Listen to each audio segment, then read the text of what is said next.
আরামবাগ লোকসভা কেন্দ্রের বিজেপি প্রার্থী অরূপকান্তি দিগারের সমর্থনে পুরসুরার শ্যামপুরে সন্দেশখালীর নির্যাতিতা মহিলাদের সঙ্গে নিয়ে পুরসুরার মহিলা কর্মীদের পাশে রেখে নারী শক্তির সম্মেলন অনুষ্ঠিত হলো পুরসুরায়। মূলত সন্দেশখালীতে নারীদের উপর কীভাবে নির্যাতন হতো সেই অভিজ্ঞতার কথাই আলোচনা হয় এই নারী শক্তি সম্মেলনে। উপস্থিত ছিলেন সন্দেশখালীর নির্যাতিতা মহিলা সহ পুরসুরার বিজেপি বিধায়ক বিমান ঘোষ। দেখুন সেই ছবি, কি বলছেন নির্যাতিতা মহিলারা আমরা শুনবো, কি বলছেন পুরসুরার বিধায়ক বিমান ঘোষ আমরা শুনবো।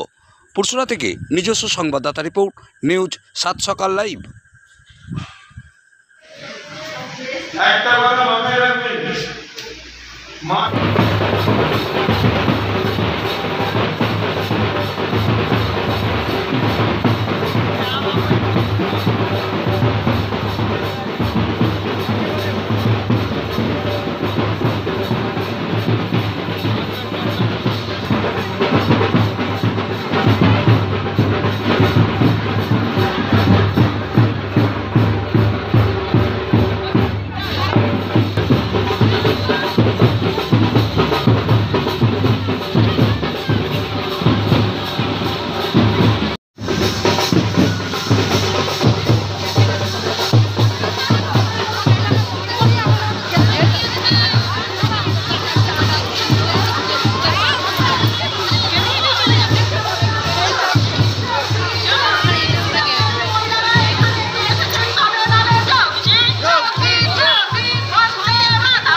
সন্দেশখালীর যে মহিলারা তারা মূলত তাদের নারী নির্যাতনের বিরুদ্ধে তারা সংগ্রাম এবং আন্দোলন বিক্ষোভ সমস্ত কিছু দেখিয়েছিল এবং সেই জায়গায় তারা সফল হয়েছে।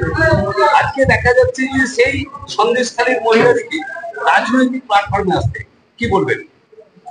রাজনৈতিক কোনো প্ল্যাটফর্ম নয়, এটা শাহজাহান ভাইয়ের গুন্ডা বাহিনী দিয়ে নারী নির্যাতন 11 থেকে শুরু করে 24-এ শিখেছে।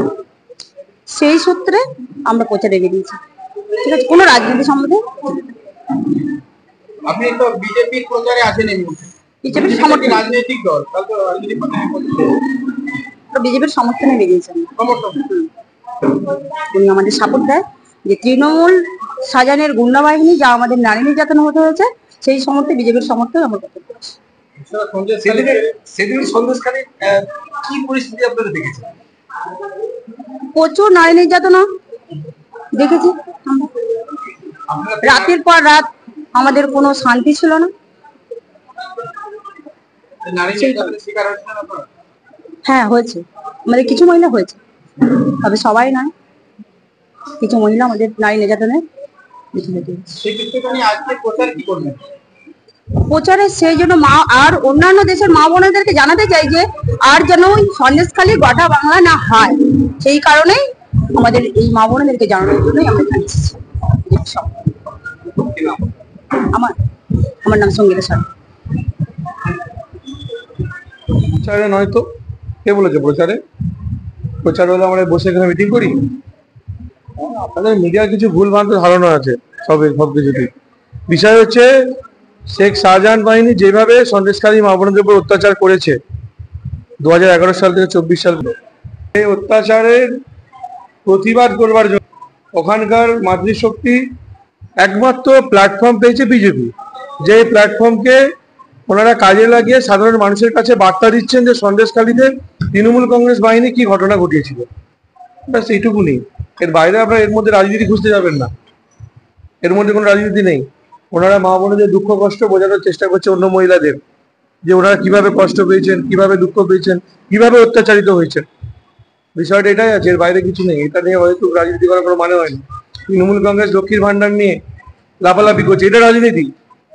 আর এই মা বোনদের দুঃখ দুর্দশার মধ্যে রাজনীতি নেই। এটা আমরা মানুষকে বোঝাচ্ছি, জানানোর চেষ্টা করছি যে সন্দেশখালী ঘটনা যেন আর কোথাও না। সম্মেলন এখানে সমাপ্ত হবে জাতীয় সঙ্গীতের মাধ্যমে। তারপরে আপনারা সবাইকে আমরা নিচে একটা 7 কিলোমিটার রাস্তা হাঁটবো এখান থেকে সামনে রেখে, সেই মিছিলে সবাই অংশগ্রহণ করবেন। আপনারা